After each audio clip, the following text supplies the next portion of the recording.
जय हिंद दोस्तों, स्वागत आपका आपके अपने मोस्ट यूट्यूब प्लेटफॉर्म पे जो लगातार आपके लिए करंट कंप्यूटर के सबसे महत्वपूर्ण क्वेश्चन लेके आ रहा है। और आज भी मैं कुछ महत्वपूर्ण क्वेश्चन सीईटी के एग्जाम के हिसाब से लेके आया हूँ। और आज का हमारा टॉपिक है हिस्ट्री ऑफ कंप्यूटर, कंप्यूटर का इतिहास। इसमें कौन सा कंप्यूटर का आविष्कार कब हुआ था, पहली जनरेशन में क्या थी, सेकंड जनरेशन में किसका आविष्कार हुआ, कौन से वैज्ञानिक ने किया, विद विश्लेषण। ठीक है दोस्तों, इसमें हम सही तरीके से विस्तृत तरीके से चर्चा करेंगे। और ये क्लास 101% आपके सीईटी के एग्जाम में महत्वपूर्ण साबित होने वाली है। ठीक है, तो चलते हैं। देखो दोस्तों, आज के पहले क्वेश्चन पे उससे पहले एक मोटिवेशनल थॉट। हमें सफलता का असली महत्व तब समझ में आता है जब हम अपनी असफलताओं से कुछ सीखते हैं। और कोई तो इससे ज़्यादा सीखे या ना सीखे, लेकिन मैंने सबसे ज़्यादा सीखा असफलता होती क्या है और शिखर पर जाके नीचे गिरने का मतलब भी होता है क्या है। ये सब चीज़ें मैंने मेरे जीवन में अच्छी तरीके से देखी। और सबको कहता ना, सफलता अपना परिचय दुनिया को करवाती है, लेकिन असफलता जो है ना दुनिया का परिचय आपको करवा देती है। ठीक है, तो चलते हैं आज के पहले क्वेश्चन पे बिना समय व्यर्थ किए हुए। आज का हमारा पहला क्वेश्चन क्या है दोस्तों? आज का पहला क्वेश्चन है कंप्यूटर का पहला गणक यंत्र, मतलब संसार का पहला कैलकुलेटर कौन सा है? पहला कैलकुलेटर तो कौन सा दोस्तों? पहला कैलकुलेटर अबेकस। कौन सा है पहला कैलकुलेटर? क्या दोस्तों? अबेकस। दुनिया का पहला कैलकुलेटर कौन सा? अबेकस। मार्क फर्स्ट, ये हार्वर्ड आइकेन ने बनाया था। किसने बनाया था दोस्तों? ये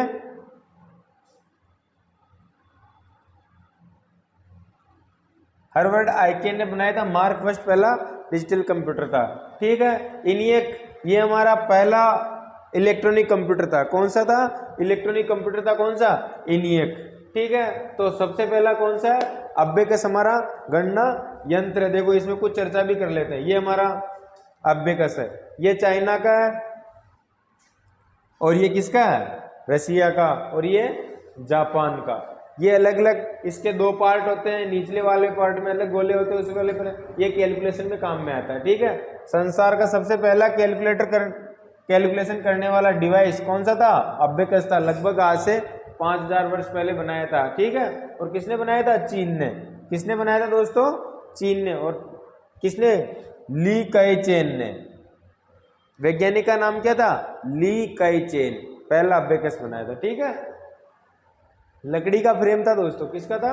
लकड़ी का। अगला क्वेश्चन, निम्नलिखित में से किस भाषा में कंप्यूटर शब्द की उत्पत्ति हुई? तो लैटिन भाषा में। किस भाषा में हुई थी दोस्तों? लैटिन भाषा में कंप्यूटर शब्द की उत्पत्ति हुई। ठीक है, अगला, कंप्यूटर शब्द का लैटिन भाषा के कंप्यूटर रे तथा इंग्लिश भाषा के कंप्यूटर शब्द से उत्पन्न हुआ, जिसका अर्थ है गणना करना। ठीक है, अगला क्वेश्चन, इलेक्ट्रॉनिक कंप्यूटर का आविष्कार किसने किया? इसने पूछा इलेक्ट्रॉनिक कंप्यूटर का आविष्कार। किसका आविष्कार? इलेक्ट्रॉनिक कंप्यूटर का आविष्कार किसने किया? तो इलेक्ट्रॉनिक कंप्यूटर का आविष्कार किया था 1838 के लगभग। किसने? Alan Turing. इनको आधुनिक कंप्यूटर का जनक भी कहा जाता है दोस्तों। क्या कहा जाता है इनको? आधुनिक कंप्यूटर का जनक कहा जाता है। किसको? एलन ट्यूरिंग को आधुनिक कंप्यूटर का जनक कहा जाता है। ठीक है, चार्ल्स बेबेज ने एनालिटिकल इंजन बनाया था। क्या बनाया था? कंप्यूटर की अवधारणा दी थी, एनालिटिकल इंजन। इन्हें कंप्यूटर का जनक कहा जाता है। इन्हें क्या कहा जाता है? कंप्यूटर के जनक कहा जाता है। और आधुनिक कंप्यूटर का जनक किन्हें कहा जाता है? एलन ट्यूरिंग को। किनको कहा जाता है? एलन ट्यूरिंग को। ठीक है, तो हमारा आंसर ये क्या होगा? एलन ट्यूरिंग होगा। इलेक्ट्रॉनिक कंप्यूटर कब किया था? 1938 में। कब किया था? 1938 में ट्यूरिंग ने मशीन का आविष्कार किया था। ठीक है, एल्गोरिथम पे आधारित थी। यह मशीन किस पे आधारित थी? एल्गोरिथम पे आधारित थी दोस्तों। किस पे? एल्गोरिथम। इस मशीन को बनाने के कारण एलन ट्यूरिंग को आधुनिक कंप्यूटर का क्या कहा जाता है? जनक कहा जाता है। दो क्वेश्चन बने, कंप्यूटर का जनक कौन है? Charles Babbage. आधुनिक कंप्यूटर का जनक कौन है? तो एलन ट्यूरिंग। ठीक है, अगला क्वेश्चन, चार्ल्स बेबेज द्वारा डिजाइन किया गया प्रथम यांत्रिकी कंप्यूटर कौन सा था?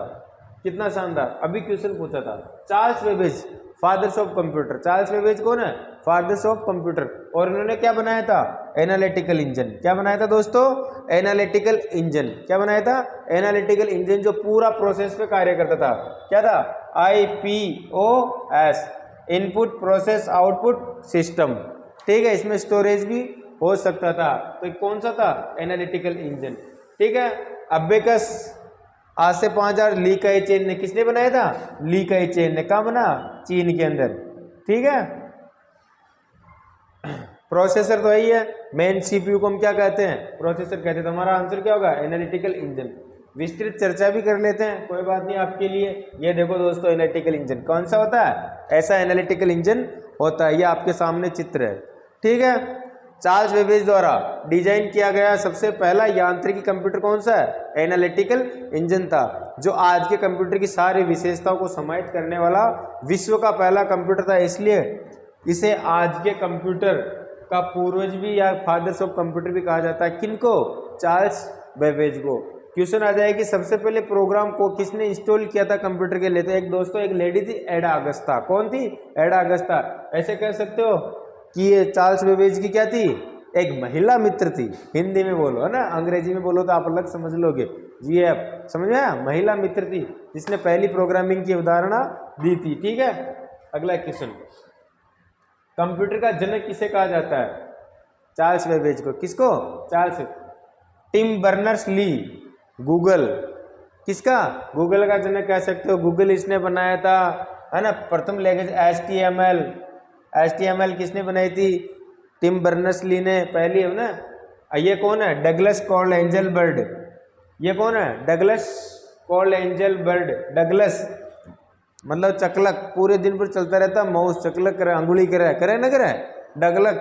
समझे? माउस का आविष्कार किया इसने। किन का आविष्कार किया था? माउस का आविष्कार किसने किया था? डी कॉर्ल एंजल बर्ड ने।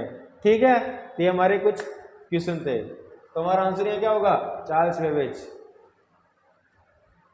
चार्ल्स बेबेज वाला वही सारी चीजें मैंने इसमें, आप स्क्रीनशॉट ले सकते हो। अगला क्वेश्चन, एक प्रोग्रामेबल कंप्यूटर की अवधारणा देने के लिए किसे याद किया जाता है? प्रोग्रामेबल कंप्यूटर ऐसा कंप्यूटर था जिसमें प्रोग्राम इंस्टॉल कर सकते थे।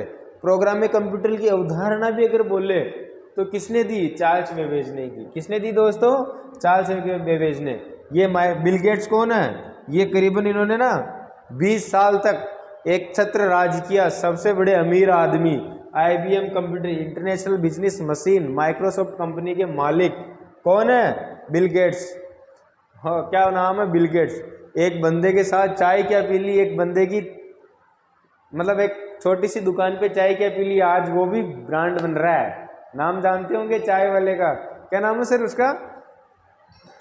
चाय वाला ना वो, जो बहुत फेमस हो रहा है। अभी थोड़े दिनों पहले यहाँ आया था, दुबला पतला सा व्यक्ति। बिल गेट्स दुनिया का सबसे अमीर आदमी था, आजकल तो नहीं है लेकिन ये। ठीक है, तो चार्ल्स बेबेज। इनकी महिला मित्र थी, क्या नाम था? एडा अगस्ता। कौन थी? एडा अगस्ता ने सबसे पहले प्रोग्राम विकसित किया। जो इनके द्वारा जो एनालिटिकल इंजन बनाया था ना, उसमें पहला प्रोग्राम इंस्टॉल किया था। प्रोग्राम बनाया किसने था? चार्ल्स बेबेज की महिला मित्र कौन? एडा अगस्ता ने। ठीक है, अगला, हरमन होलेरिथ ने अपने टेबुलेटिंग सिस्टम में, हरमन होलेरिथ ने अपने टेबुलेटिंग सिस्टम में पूर्णता प्राप्त की और यह मशीन विकसित की थी। हरमन होलेरिथ ने अपने टेबुलेटिंग मशीन में पूर्णता प्राप्त की थी और यह मशीन विकसित की थी। कौन सी मशीन थी दोस्तों? Senses tabulating. हरमन होलेरिथ के द्वारा बनाई गई मशीन कौन सी थी? सेंसेस टेबुलेटिंग, जिससे अमेरिका की सबसे पहली जनगणना की थी इससे, टेबुलेटिंग मशीन से। देखो दोस्तों, ये रहा। कब बनाई थी? 1886 के अंदर, टेबुलेटिंग मशीन ऑफ कंपनी। ये कंपनी आज IBM के नाम से जानी जाती है। किसके नाम से जानी जाती है? इंटरनेशनल बिजनेस मशीन के नाम से जाना जाता है इस टेबुलेटिंग मशीन को आज की तारीख में। और इसका नाम 1924 में ये पड़ गया था। ठीक है, IBM नाम पड़ गया था। देखो, हरमन होलेरिथ ने 1887 में इलेक्ट्रोमैकेनिकल कार्ड यानी पंच कार्ड, पहला इनपुट डिवाइस, जो आज हम कीबोर्ड काम में लेते थे, पहला इनपुट डिवाइस किसने बनाया था? हरमन होलेरिथ ने पंच कार्ड था कीबोर्ड की तरह, ठीक है, का निर्माण किया था। इस मशीन को अपग्रेड यूएसए में 1890 में जनगणना की थी। कब की थी पहली जनगणना? अमेरिका में, यूएसए में 1890 में पहली जनगणना किससे की थी? हरमन होलेरिथ के द्वारा बनाई गई टेबुलेटिंग मशीन से की थी, ठीक है। और इसको क्या कहते थे? सेंसेंस टेबुलेटर कहा जाता है। क्या कहा जाता? Senescence tabulator. फिर उससे किसका निर्माण हुआ? पंच कार्ड का। और आज उस मशीन कंपनी का नाम क्या है? IBM, इंटरनेशनल बिजनेस मशीन है दोस्तों, ठीक है। बिल्कुल एक एक चीज एक एक आपको सही तरीके से मैं समझा रहा हूं। विश्व का पहला इलेक्ट्रॉनिक डिजिटल कंप्यूटर कौन सा है? पहला इलेक्ट्रॉनिक डिजिटल कंप्यूटर कौन सा? ENIAC, electronic numerical integrated automatic computer, है ना। Electronic numerical integrated and automatic calculator आ जाता, कई बार कंप्यूटर आ जाता। तो ENIAC पहला हमारा एक इलेक्ट्रॉनिक डिजिटल कंप्यूटर है। कौन सा? इलेक्ट्रॉनिक डिजिटल कंप्यूटर है। इस पे दोस्तों बहुत दिनों तक केस चला था, मामला चला था कि पहला इलेक्ट्रॉनिक कंप्यूटर ही माना जाता, डिजिटल नहीं था, डिजिटल ABC था। कौन सा था? इसके बारे में हम आगे चर्चा करेंगे। तो पहला परम 8000 पहला सुपर कंप्यूटर कौन सा है? परम 8000 भारत का क्या है? पहला सुपर कंप्यूटर है। 1992 के अंदर इसका क्या हुआ था? आविष्कार हुआ था। सिद्धार्थ, ये भी हमारा क्या है? सुपर कंप्यूटर है। मेगा भी इंडिया का क्या है? ये तीनों दोस्तों हमारे क्या है? सुपर कंप्यूटर है। क्या है? इंडिया के सुपर कंप्यूटर ये तीनों। कौन से? परम, सिद्धार्थ और मेगा। परम, सिद्धार्थ और मेगा, ये तीनों इंडिया के क्या है? सुपर कंप्यूटर दोस्तों। क्या है? Super computer. पहला इलेक्ट्रॉनिक कंप्यूटर कौन सा? ENIAC है। कौन सा? विश्व का पहला, देखो, electronic numerical integrated and calculator था। इसे 1946 में किसने बनाया था? जे प्रेस्पर एकर्ट तथा जॉन माउचली ने। किसने बनाया था? जे प्रेस्पर एकर्ट और जॉन माउचली ने मिलकर बनाया था। यह प्रथम पीढ़ी का कंप्यूटर था। और प्रथम डिजिटल कंप्यूटर कौन सा था? ABC। उसमें क्वेश्चन था प्रथम कंप्यूटर को, इलेक्ट्रॉनिक कंप्यूटर तो ENIAC था, लेकिन डिजिटल कौन सा था? ABC, digital computer. First digital computer कौन सा था? ABC, ठीक है। और किसने बनाया था? एटना, शॉप एंड बेरी ने, ठीक है। अगला क्वेश्चन, अरिथोमीटर का आविष्कार किसके द्वारा किया गया था? अरिथोमीटर का आविष्कार किसके द्वारा किया था? एवेलिक्स्ता टेरेसली द्वारा, चार्ल्स वेयर थॉमस द्वारा, या एडवर्ड टेलर द्वारा, गुस्ताव ताउसेक द्वारा? चार्ल्स जेवियर थॉमस द्वारा। किसके द्वारा दोस्तों? चार्ल्स जेवियर थॉमस के द्वारा इसका आविष्कार किया था, ठीक है। ऑर्थोमीटर का आविष्कार कब? 1820 में चार्ल्स जोवेस थॉमस ने किया था। ये कौन सी? एक मैकेनिकल कैलकुलेटर था। क्या था ये दोस्तों? Mechanical calculator. अर्थोमीटर का पहला डिजिटल मैकेनिकल कैलकुलेटर था। अब क्वेश्चन आ जाए, पहला डिजिटल मैकेनिकल का मतलब क्या होता है? एक तो इलेक्ट्रोमैकेनिकल है, इलेक्ट्रॉनिक मतलब उसको क्या चाहिए थी? इलेक्ट्रिसिटी चाहिए थी। अब यहाँ क्या है? मैकेनिकल, जो ईंधन से चलने वाला उपकरण था। किससे चलने वाला था?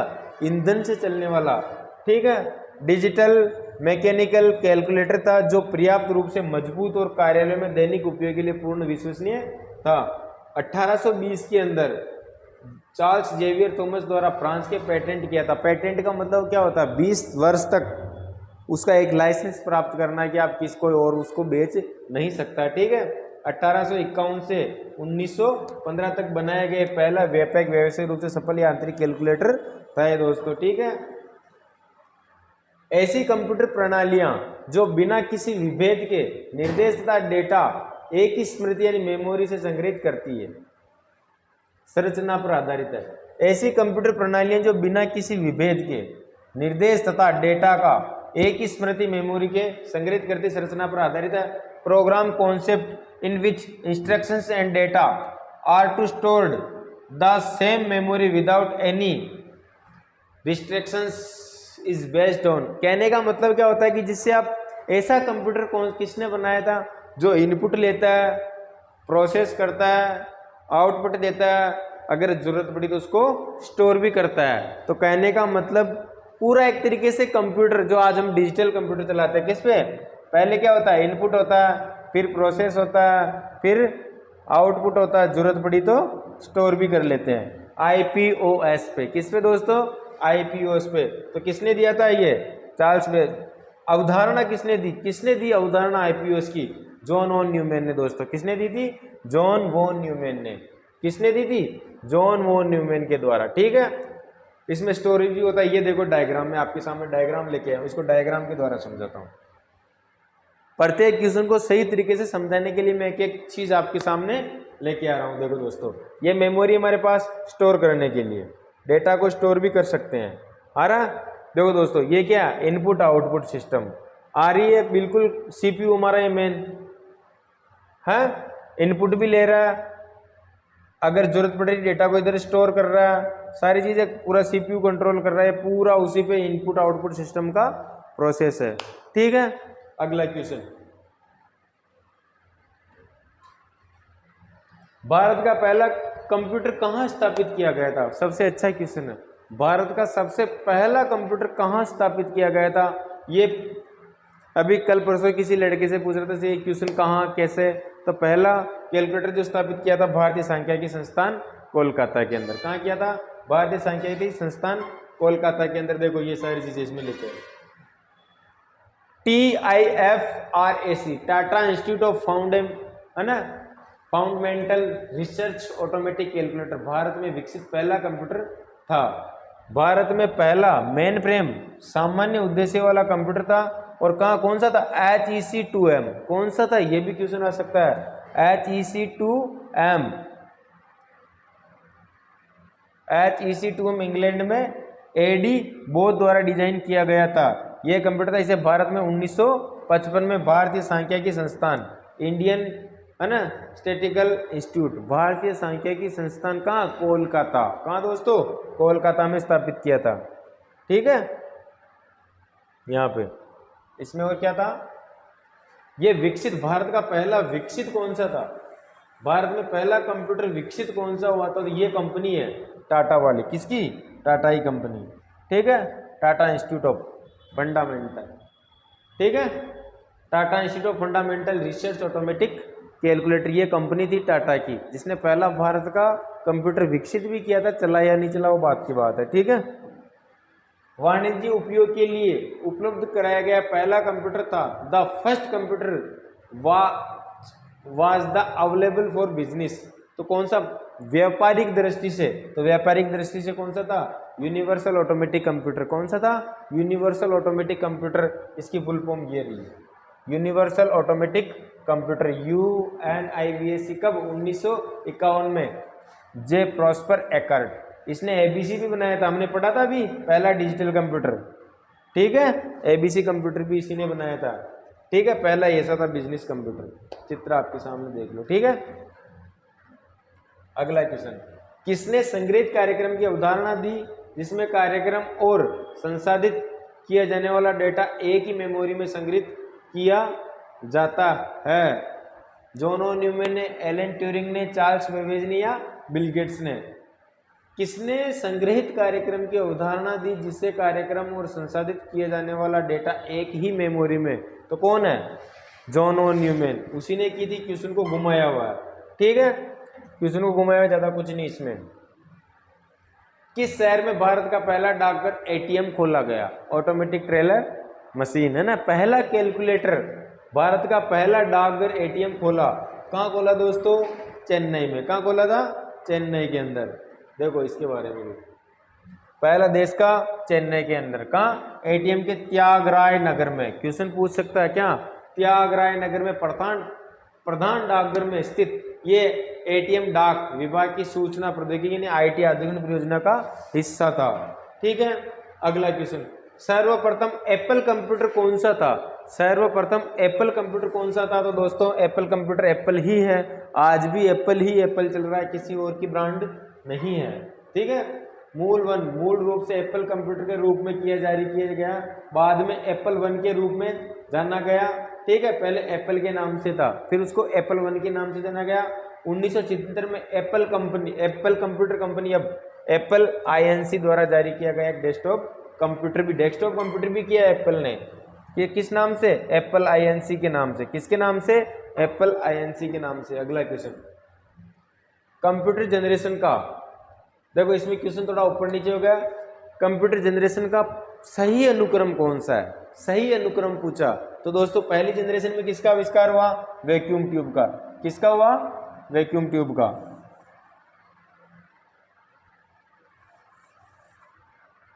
Generation number F vacuum tube. Second generation में क्या हुआ? ट्रांजिस्टर। थर्ड जनरेशन में किसका हुआ दोस्तों? आईसी का। फोर्थ जनरेशन में क्या आया था? Micro processor. क्या आया था? Micro processor. ठीक है, माइक्रो प्रोसेसर। माइक्रो प्रोसेसर, ठीक है। और फिफ्थ जनरेशन में क्या आई थी? आई की। माइक्रो प्रोसेसर में सबसे पहले आया था LIC, है ना, फिर आया था MIC, फिर आया था VLIC, है ना, VLSI, सॉरी VLSI, ठीक है, और फिर आया था ULSI। ये किसके पार्ट है? प्रोसेसर के पार्ट है, ठीक है। तो सबसे पहले क्या आया था? Vacuum tube. यहाँ पे वैक्यूम ट्यूब है, एक यहाँ वैक्यूम ट्यूब है। ट्रांजिस्टर, यहाँ ट्रांजिस्टर है, यहाँ भी ट्रांजिस्टर है। थर्ड जनरेशन में यहाँ IC इंटीग्रेटेड सर्किट है, यहाँ भी इंटीग्रेटेड सर्किट है। तो सही कौन सा? फिर क्या आया था दोस्तों? VLSI, very large scale integration. और यहाँ क्या आ गया? ULSI बाद में आया था, पहले क्या आया था? VLSI आया था। तो हमारा आंसर क्या होगा यहाँ पे? ए। आंसर क्या होगा? ए। इस तरीके से पहली जनरेशन में किसका होगा? पहली जनरेशन में वैक्यूम ट्यूब का आविष्कार हुआ दोस्तों। किसका हुआ? वैक्यूम ट्यूब का आविष्कार सन 1904 में सर एम्ब्रोस फ्लेमिंग ने। किसने किया था? सर एम्ब्रोस फ्लेमिंग में 1904 के अंदर वैक्यूम ट्यूब का पहले आविष्कार कर लिया था। हालांकि इसको 1942 के अंदर पहली जनरेशन के अंदर इसका उपयोग लिया गया, ठीक है, वरना वैक्यूम ट्यूब का आविष्कार सबसे पहले तभी हो गया था, ठीक है। अगला देखो, ये सारी चीजें कंप्यूटर जनरेशन में vacuum tube, transistor, integrated circuit, है ना, VLSI ULSI किया गया था, ठीक है। अगला क्वेश्चन, वैक्यूम ट्यूब को कंप्यूटर की PD द्वारा इस्तेमाल किया गया था पहली जनरेशन में। कब किया गया था? पहली जनरेशन में, ठीक है। ऐसी होती वैक्यूम ट्यूब दोस्तों। ये देखो आपके सामने, ये वैक्यूम ट्यूब है। ये क्या है? Vacuum tube. देखो आप, ये क्या है? ऐसी नलिकाएं होती, ठीक है। वैक्यूम ट्यूब का प्रयोग कंप्यूटर की पहली पीढ़ी में किया गया था। इसका निर्माण सन 1904 में सर जॉन एम्ब्रोस फ्लेमिंग। कौन है? सर जॉन एम्ब्रोस फ्लेमिंग, मैंने अभी बताया था आपको, ठीक है।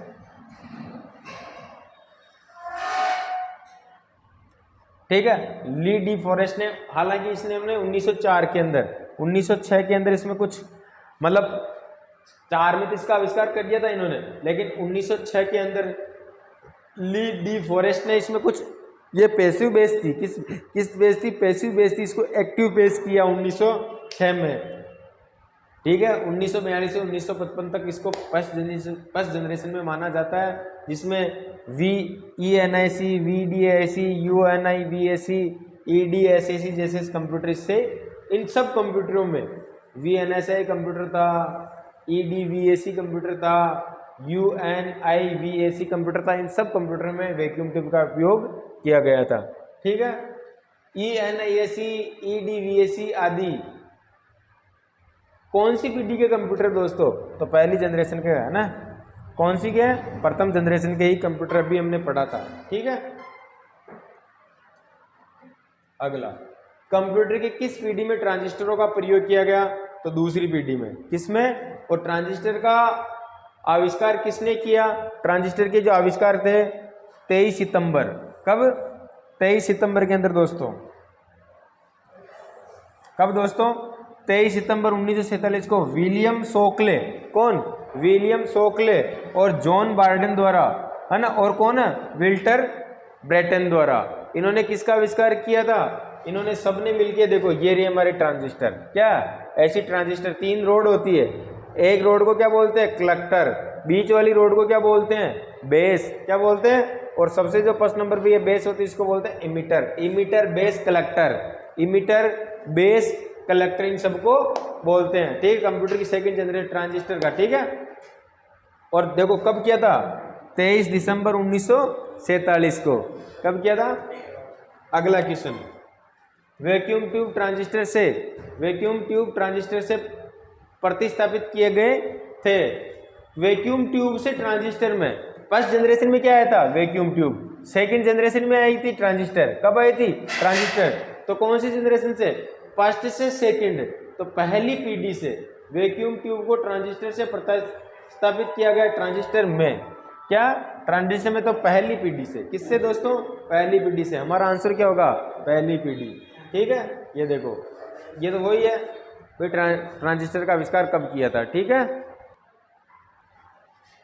अगला क्वेश्चन है दोस्तों, इंटीग्रेटेड सर्किट सर्वप्रथम प्रयुक्त किए गए थे आईसी कौन सी जनरेशन में आए थे? तृतीय जनरेशन में। पूरी जनरेशन के कंप्यूटर आ गए दोस्तों। कौन सा कंप्यूटर कब आविष्कार किया? पहला की एग्जाम की दृष्टि से महत्वपूर्ण क्वेश्चन है आपके लिए। ठीक है, अगला, जैसे देखो ये होती है आईसी, पूरी आईसी ऐसी होती है, देख ली, ये ऐसी होती है आईसी। इन सब बहुत सारी आईसी से मिलके क्या बनता है? Micro processor. ठीक है, 6 मार्च, तारीख भी देख लो। और किसने किया इसका आविष्कार? जैक किल्बी और रॉबर्ट नॉइस। जैक किल्बी और रॉबर्ट नॉइस। दोस्तों इतनी महत्वपूर्ण क्लास और इतनी डीपली आपको कोई नहीं देगा। वो इनपुट कौन सा, आउटपुट कौन सा, वो तो सब मैंने पहले ही तुम्हारे को बता रखा। मैं आपको सबसे महत्वपूर्ण एग्जाम की दृष्टि से क्वेश्चन लेके आया हूँ। ठीक है, 6 मार्च 1959 को।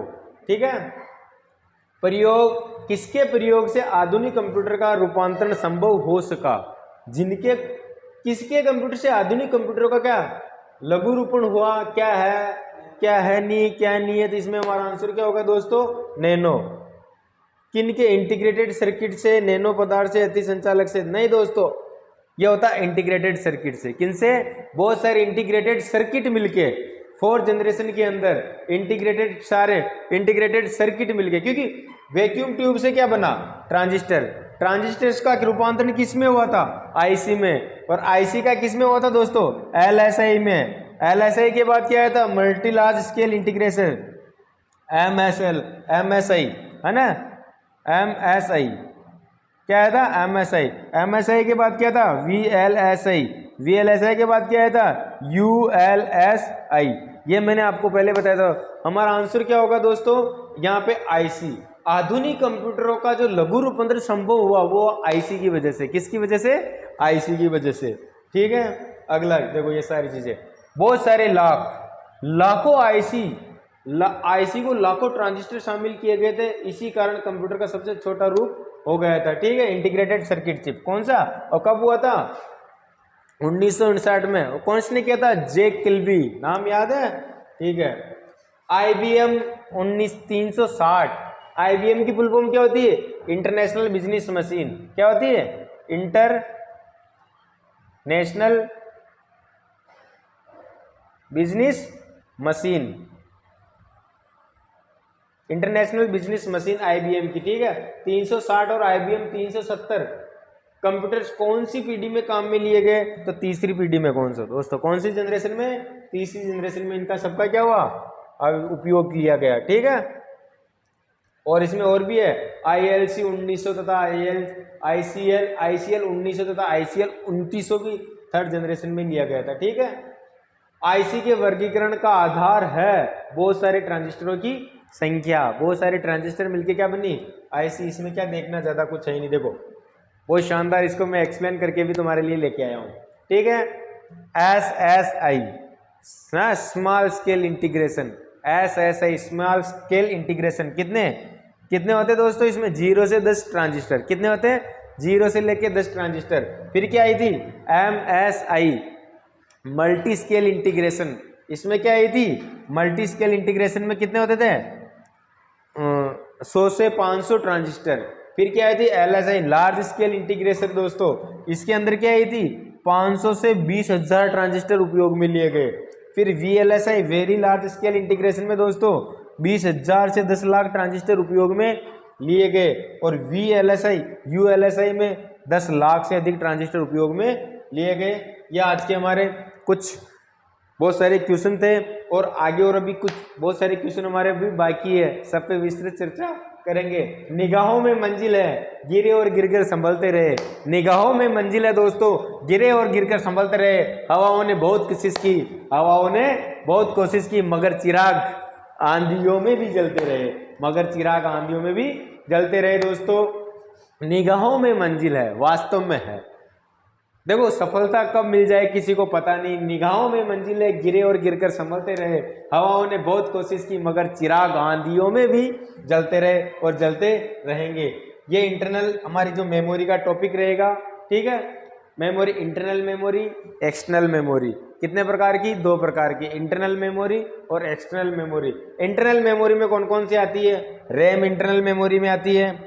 रैम की फुल फॉर्म क्या होती है दोस्तों? Random access memory. क्या होती है? Random access memory. एक इंटरनल मेमोरी में क्या आती है? कैश मेमोरी भी बहुत इंपॉर्टेंट पार्ट होता है किसका? मेमोरी का। एक सीक्वेंस एक्सेस मेमोरी, ये भी इंटरनल मेमोरी का पार्ट है। वर्चुअल मेमोरी भी इंटरनल मेमोरी का पार्ट है। और रोम भी दोस्तों इंटरनल मेमोरी का पार्ट है। Random read only memory, ROM की फुल फॉर्म क्या होती है? Read only memory. और इतने सारे M ROM, P ROM, E P ROM, E P ROM, ये सारे पार्ट किसके होते हैं? रोम के पार्ट होते हैं। एस डी रैम और डायनेमिक, स्टैटिक रैम और डायनेमिक रैम क्या होती है? स्टैटिक रैम और डायनेमिक रैम भी रैम का पार्ट होता है। एक्सटर्नल मेमोरी में आती है जिसको हम आज बोलते हैं एसएसडी, लगवा लो, एसएसडी है ना, सॉलिड स्टेट। मैग्नेटिक मेमोरी जो पहले कैसेटें आती थी वो मैग्नेटिक टेप आती थी, ऑप्शनल में आती है, जिनको हम ले सकते हैं, वापस हटा सकते हैं, जैसे पेन ड्राइव भी मान लो, सीडी, डीवीडी, ये सारे हमारे एक्सटर्नल मेमोरी के पार्ट होते हैं दोस्तों, ठीक है। देखो मेमोरी के प्राइमरी मेमोरी, वो तो इंटरनल और एक्सटर्नल मेमोरी के पार्ट मैंने बताए थे। अब है प्राइमरी मेमोरी और सेकेंडरी मेमोरी। प्राइमरी मेमोरी कौन सी होती है? सेकेंडरी मेमोरी कौन सी होती है? प्राइमरी मेमोरी कौन सी होती है? रैम और रोम दोनों क्या होती है? Primary memory. जबकि सेकेंडरी मेमोरी में हार्ड डिस्क आ गई, सीडी आ गई, डीवीडी आ गई, फ्लॉपी डिस्क आ गई। अब जितनी भी अलग मेमोरी वो सब सेकेंडरी मेमोरी में आती है। प्राइमरी मेमोरी में सिर्फ रैम और रोम आती है। रैम के भी अलग पार्ट होते हैं, रोम के भी अलग पार्ट होते हैं, ठीक है। कैश मेमोरी भी प्राइमरी मेमोरी का ही पार्ट होता है। अब ये देखो आपकी स्थायी मेमोरी और अस्थायी मेमोरी, अलग अलग प्रकार से मैं आपको मेमोरी के टाइप पढ़ा रहा हूँ, ठीक है। इसके बाद भी अगर आप क्वेश्चन गलत कर दो तो क्या बात है? अगर कोई क्वेश्चन आपको जैसे पार्ट समझ में नहीं आ रहा, आप जरूर इनको आप स्क्रीनशॉट लेके ले सकते हो। स्थायी मेमोरी, नॉन वॉयलेट का मतलब क्या होता है दोस्तों? स्थायी मेमोरी है, नहीं सॉरी, अस्थायी मेमोरी। ये तो क्या है? स्थायी मेमोरी। ये तो क्या है? अस्थायी, ठीक है। और ये क्या है? स्थायी मेमोरी। वॉयलेट का मतलब अस्थायी। क्वेश्चन ऊपर कैसे नीचे हो गया मेरे से, गलती कैसे हो रही है? वॉयलेट का मतलब होता है दोस्तों अस्थायी। क्या होता है? वोलेटाइल, सॉरी वोलेटाइल का मतलब क्या होता है? अस्थायी। क्या होता है? अस्थायी। और नॉन वोलेटाइल का मतलब क्या होता है? स्थायी। यहां थोड़ा सा ध्यान रखना, कंफ्यूज मत हो जाना। वोलेटाइल का मतलब अस्थायी होता है ऐसी मेमोरी जो हमारे जैसे लाइट चली गई या कुछ, उससे इलेक्ट्रॉनिक पावर दूर हो गया, इलेक्ट्रॉनिक पावर दूर होते ऑटोमेटिक क्या हो जाता? बंद हो जाता। तो उसमें जो हमारा सेव्ड डेटा रहता है, जो हमारा डेटा स्टोर रहता है, वो क्या हो जाता है? बिल्कुल करप्ट हो जाता, उड़ जाता है, मतलब अस्थायी मेमोरी। सिर्फ एक ही मेमोरी है, वो है रैम। क्या? रैम जो अस्थायी मेमोरी में आती है। किस में आती है? अस्थायी मेमोरी में। और रैम के कितने पार्ट है? स्टैटिक रैम और डायनेमिक रैम, ये दोनों। बाकी सब आप जितनी भी देख रहे हो, रोम भी ले लो, हार्ड डिस्क ले लो, M ROM, P ROM, E P ROM, ये रोम भी। वैसे रोम और रैम प्राइमरी मेमोरी है। रोम और रैम प्राइमरी मेमोरी, लेकिन स्थायी अस्थायी में, अस्थायी मेमोरी में रैम आती है, जबकि रोम स्थायी मेमोरी में आता है दोस्तों। किस में आता है? स्थायी मेमोरी में। तो ये देखो, ये आपकी रैम है, ये क्या है? आपकी रैम। ये ऐसी होती है रैम, अगर आपने देखा होगा कंप्यूटर तो ये रैम है ना। और ये हमारी हार्ड डिस्क है। क्या है? हार्ड डिस्क, ठीक है। देखो अब ये हमारे मेमोरी में देखो सीपीयू है? और ये क्या हमारी मेन मेमोरी। बीच में कौन सी मेमोरी होती है? Cache memory. जब क्या होता है कि सीपीयू प्रोसेस करता है डेटा को, किसको करता है?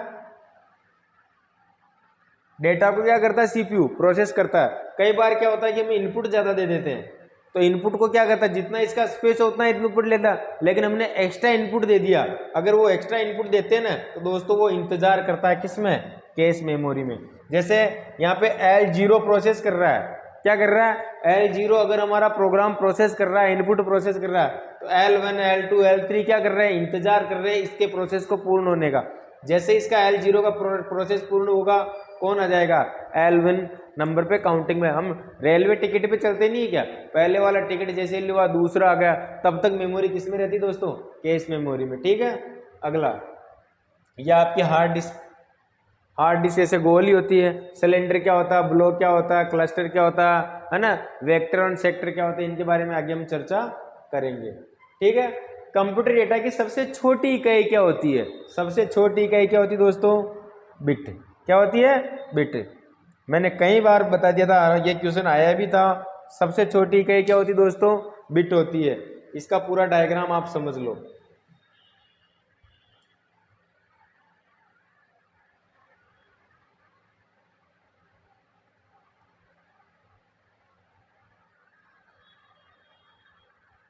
सबसे छोटी इकाई क्या होती है, बिट। देखो क्या है, बिट।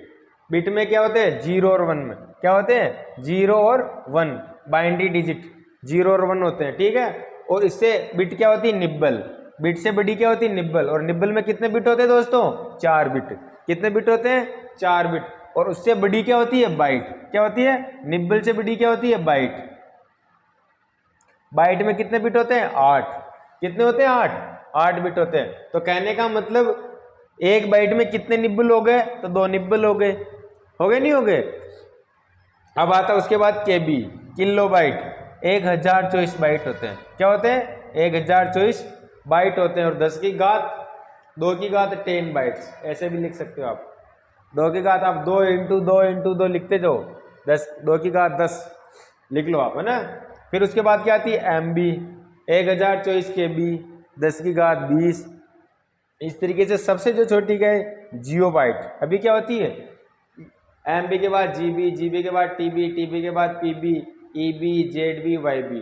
टेराबाइट, पेटाबाइट, है ना, एक्साबाइट, जेटाबाइट, येटाबाइट, ब्रोंटाबाइट और जियो बाइट सबसे बड़ी। अभी हमारे को जो अगर तुम्हारे को अगर क्वेश्चन पूछेंगे तो दोस्तों ज़्यादा से ज़्यादा अगर क्वेश्चन पूछ लेगा इस क्लास के अंदर आपके एग्जाम में, तो टीबी तक पूछ लेगा। किस कहाँ तक पूछ लेगा, टीबी तक।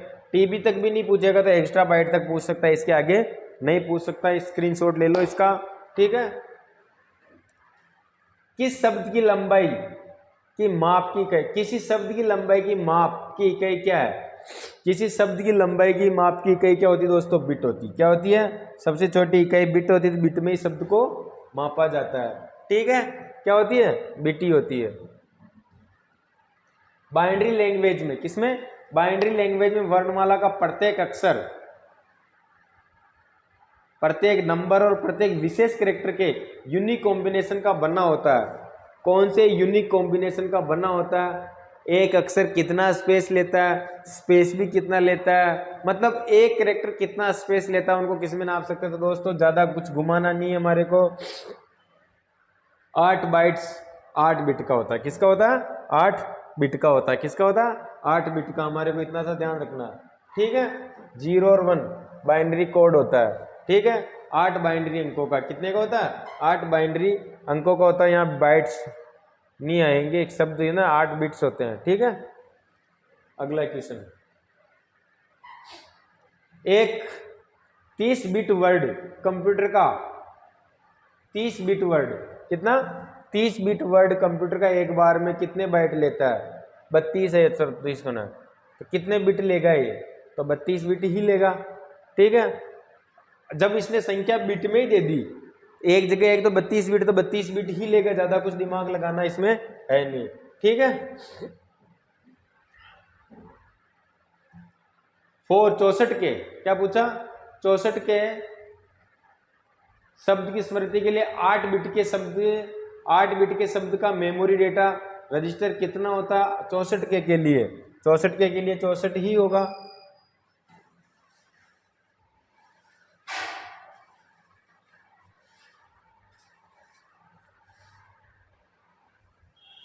सॉरी दोस्तों, थोड़ा लाइट जाने की वजह से हम डिस्टर्ब हो गए।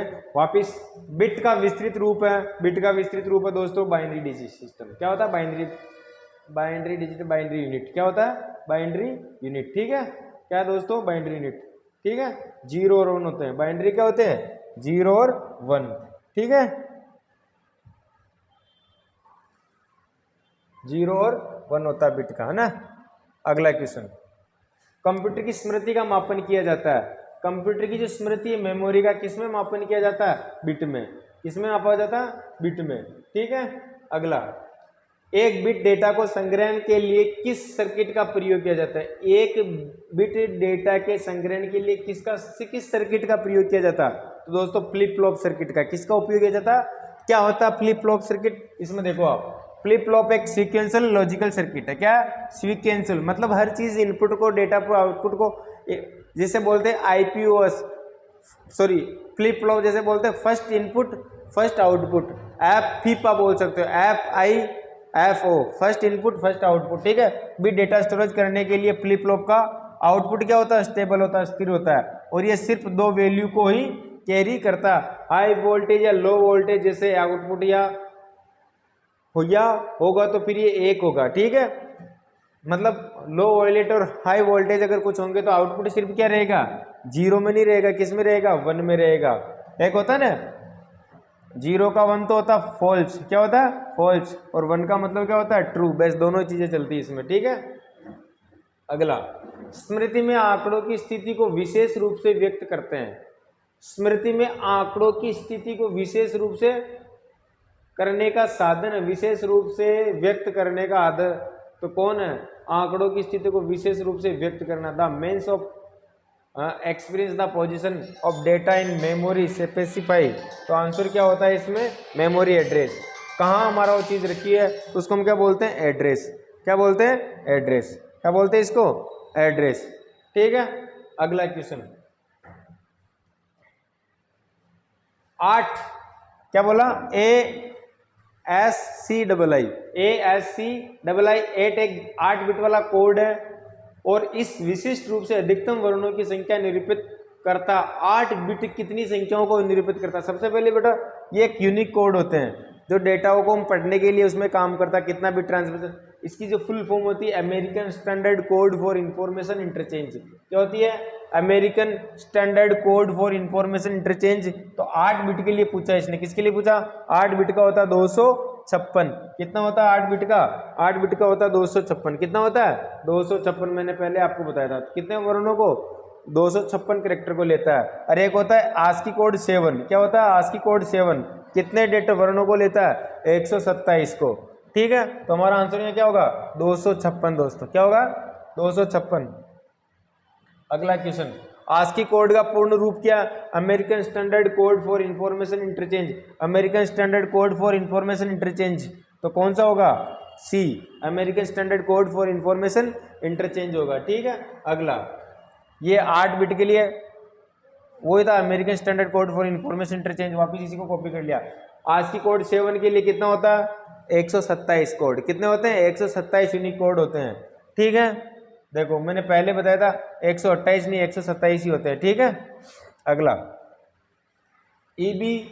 EBCDIC का पूर्ण नाम क्या है? Extended binary code for Information interchange, है ना। इंटरचेंज कोड भी बोल सकते हो, interchange extend binary code for code decimal interchange, American code decimal interchange code, ये भी नहीं होगा। Extend binary code data interchange code, तो हमारा आंसर क्या होगा यहाँ पे? EBCDI का extend binary code for decimal interchange क्या होगा? बी, ठीक है। बाइनरी कोड होते हैं, ठीक है।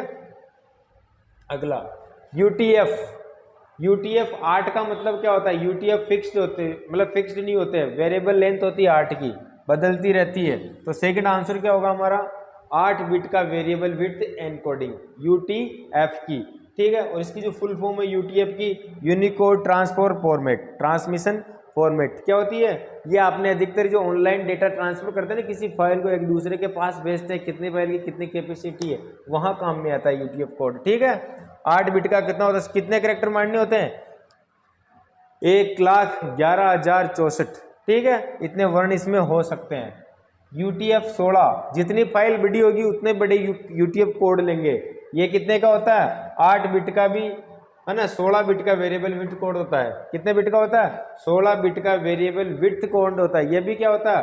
चेंज घटता बढ़ता रहता है, ठीक है। अगला UTF-32, UTF-32 जो होता है दोस्तों ये होता है फिक्स्ड। क्या होता है? फिक्स्ड होता है। फिक्स्ड होता है 32 बिट का फिक्स्ड वेरिएबल एनकोडिंग। कौन सा होता है? डी सही होगा हमारा आंसर। क्या होगा? डी होगा। ठीक है, अगला क्वेश्चन। BCD का पूरा नाम है बाइनरी कोडेड डेसिमल, तो हमारा पहला ही सही है। BCD बाइनरी कोडेड डेसिमल हमारा आंसर होगा। ठीक है, कितने बिट होते हैं? 4 बिट का। 0 और 1 की स्ट्रिंग को कहते हैं बाइट। क्या कहते हैं? बिट। क्या कहते हैं? Sorry, bit. बाइट नहीं कहते हैं, बिट कहते हैं, क्योंकि 8 बिट से मिलके क्या बनता है? 1 बाइट बनता है ना। अगला क्वेश्चन।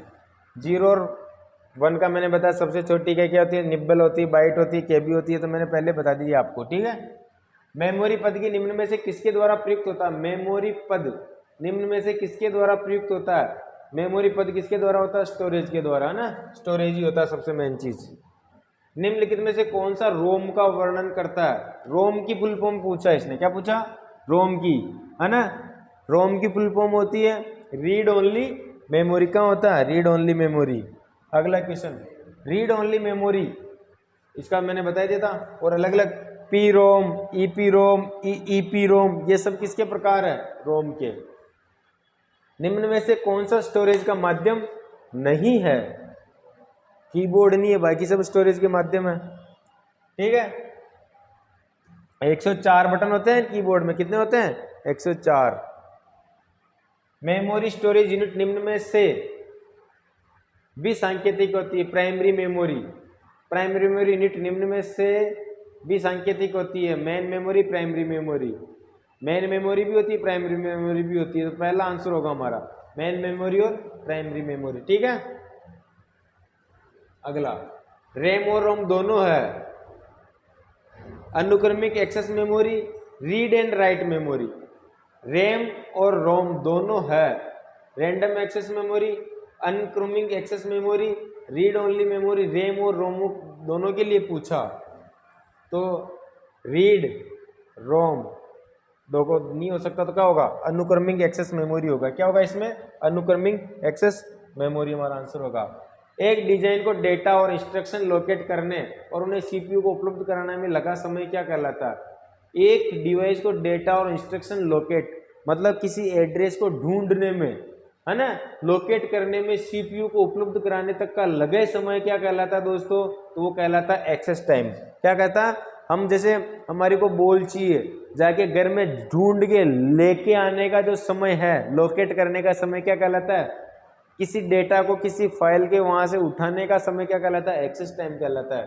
ठीक है, सीधी सी बात है, इसमें ज्यादा कुछ है नहीं। जब प्रोसेस प्रोग्राम और डेटा को यूज कर रहा है, जब प्रोसेसर प्रोग्राम और डेटा को यूज कर रहा होता तब उन्हें कहा जाता है, क्या कहा जाता है?